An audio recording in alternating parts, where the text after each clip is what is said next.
Et venez, on parle de cinéma. Ça m'éclate toujours quand j'entends « Non mais acteur, c'est le meilleur métier du monde !»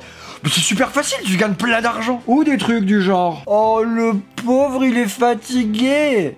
Ouais, bah viens bosser 8 heures avec moi sur un chantier, et puis après on en reparle. Et en général, ça me fait réagir comme ça. Et je pense qu'il est temps de rétablir la vérité. C'est un métier extrêmement dur, entre les temps de tournage où ils doivent bosser 18 heures de suite, dormir 6 heures et ça 5 jours de suite, en t-shirt ou à poil. Regardez la vidéo que j'ai faite sur le retour des morts vivants, vous allez comprendre. Ou toutes les blessures, comme par exemple celle que Tom Cruise s'est faite sur un Mission Impossible, où il se pète littéralement la cheville pendant une séquence, mais décide de continuer de courir pour sortir du champ, histoire de paniquer la prise. Je vois juste dans quel état je suis après avoir tourné 4 heures de face cam alors que je suis juste debout à parler devant une caméra. Il y a des acteurs qui poussent l'investissement pour leur rôle jusqu'à littéralement maltraiter leur propre corps, comme par exemple en prenant ou perdant plusieurs dizaines de kilos, histoire d'être raccord avec leur personnage. Et c'est justement de cela que je veux vous parler aujourd'hui, donc c'est parti pour 5 acteurs qui ont détruit leur corps pour un rôle.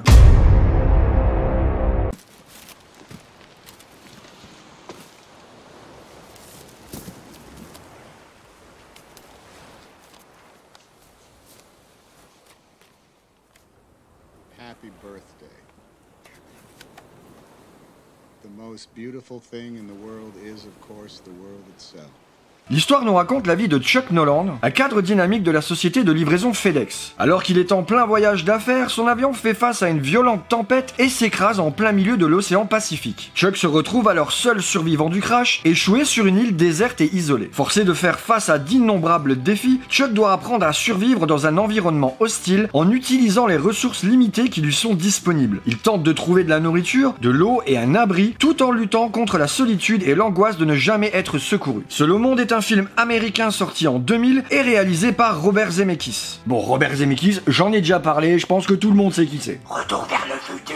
On va retrouver ici dans le rôle principal Tom Hanks, un acteur aux multiples récompenses qu'on ne présente plus et qui aura joué dans un grand nombre de chefs-d'œuvre comme Forrest Gump en 1994, La Ligne Verte en 1999 ou encore Il faut sauver le soldat Ryan en 1998. Et j'arrête là, sinon la vidéo va faire 1 heure. Et c'est absolument pas le propos ici. Entre le début et la fin du film, il perdra environ 22 kilos pour représenter l'état de dénutrition et de survie de son personnage. Tom Hanks nous livre ici une performance exceptionnelle, portant le film avec son charisme et son engagement, qui fera clairement de Seul au monde un film culte.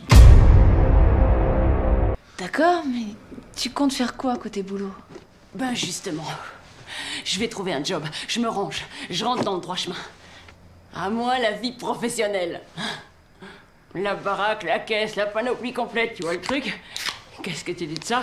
Aileen, une femme marginalisée et désespérée, rencontre Shelby Wall, une jeune femme qui se trouve également en marge de la société. Une connexion émotionnelle intense se forme entre elles, et Aileen trouve en Shelby un réconfort et un amour inattendu. Cependant, poussée par la violence, la peur et la frustration de sa vie, Aileen se retrouve entraînée dans une série de meurtres. Elle commence à tuer des hommes qui la sollicitent sexuellement, affirmant agir en légitime défense. Ses actions sont imprimées par sa propre détresse et les traumatismes de son passé. Monster est un biopic américain sorti en 2003 et réalisé par Patty Jenkins, surtout connu aujourd'hui pour avoir réalisé les 2 Wonder Woman avec Gal Gadot. Le rôle principal de Monster est tenu par l'incroyable Charlize Theron, actrice avec elle aussi une incroyable carrière, puisqu'on l'aura vu dans des films comme L'Associé du Diable en 1997, Atomic Blonde en 2017 ou encore Mad Max Fury Road en 2015. Charlize Theron est aussi connue pour sa grande beauté, et dans Monster on est à peu près à l'opposé de ça, puisqu'elle prendra 15 kilos et subira une transformation physique complète pour rentrer dans la peau de Aileen Wuornos. Une transformation extrêmement impressionnante puisqu'elle deviendra totalement méconnaissable. Sa performance sera acclamée par la critique et récompensée par de nombreux prix. Tu m'étonnes. I'm Dr. Savard. Why don't you go ahead and hop up here for me, if you don't mind? Thank you. Oh. We saw something which concerned us on your initial blood work, so we ran some additional tests. Some blood tests. What kind of blood test?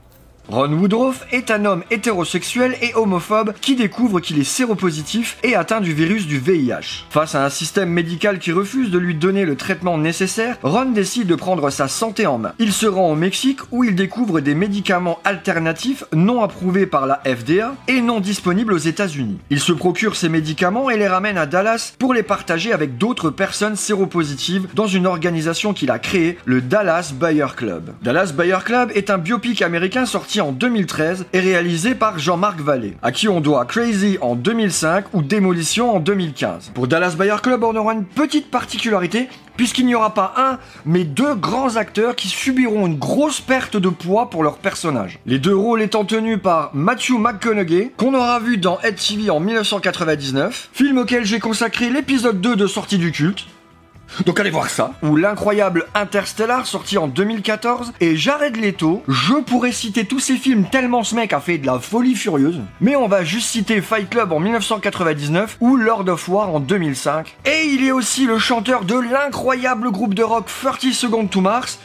Et je suis super content d'avoir pu la placer celle-là. Pour le bien de leur rôle, Matthew McConaughey perdra 18 kilos et Jared Leto en perdra 20, rendant les deux acteurs méconnaissables, surtout Leto qui en plus de sa perte de poids impressionnante, incarnera ici un travesti prostitué. La performance des deux acteurs est époustouflante et offrira même à McConaughey l'Oscar du meilleur acteur.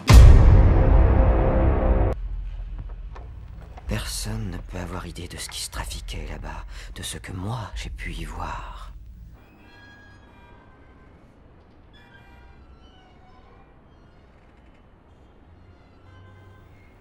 Holden.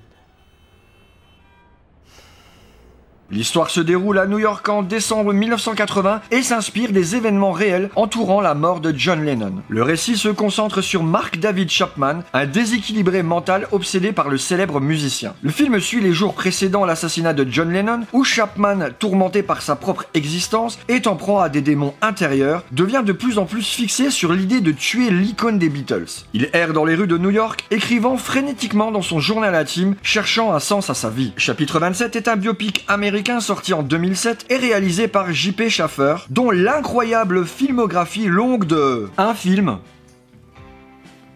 met en scène ici un Jared Leto qui n'a définitivement aucune limite puisqu'il prendra pour ce rôle pas moins de 30 kilos. Ce qui veut dire qu'entre 2007 et 2013, son poids aura varié de 50 kilos.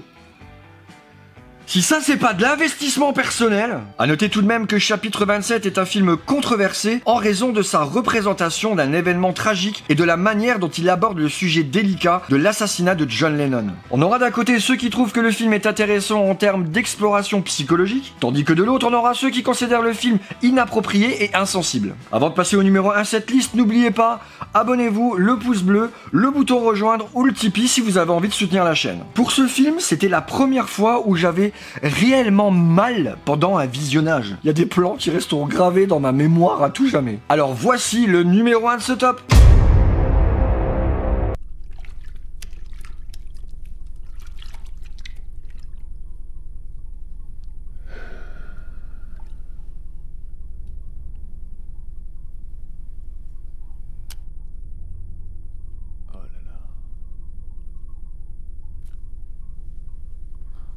L'histoire se concentre sur Trevor Resnick, un ouvrier industriel souffrant d'insomnie depuis plus d'un an. Il est extrêmement maigre, presque squelettique, en raison de sa dégradation physique et mentale. Trevor est tenté par un accident tragique survenu au travail un an auparavant, qui l'a plongé dans une spirale de culpabilité et d'isolement. Perdant lentement la capacité à distinguer la réalité de ses hallucinations, Trevor se retrouve plongé dans un monde de paranoïa et de confusion. Il commence à recevoir des messages étranges et à faire face à des apparitions inquiétantes. Il suspecte également qu'un mystérieux homme le harcèle, ajoutant à son état de détresse. The Machinist est un film américain sorti en 2004 et réalisé par Brad Anderson, dont ça sera le film le plus notable et qui nous met ici en scène un Christian Bale absolument méconnaissable qui aura perdu pour le rôle pas moins de 28 kilos, réduisant son poids à 54 kilos pour 1m83. A noter que c'est le réal qui a fait arrêter la perte de poids de Bale qui voulait descendre jusqu'à 49 kilos, ce qui aurait clairement mis sa vie en danger.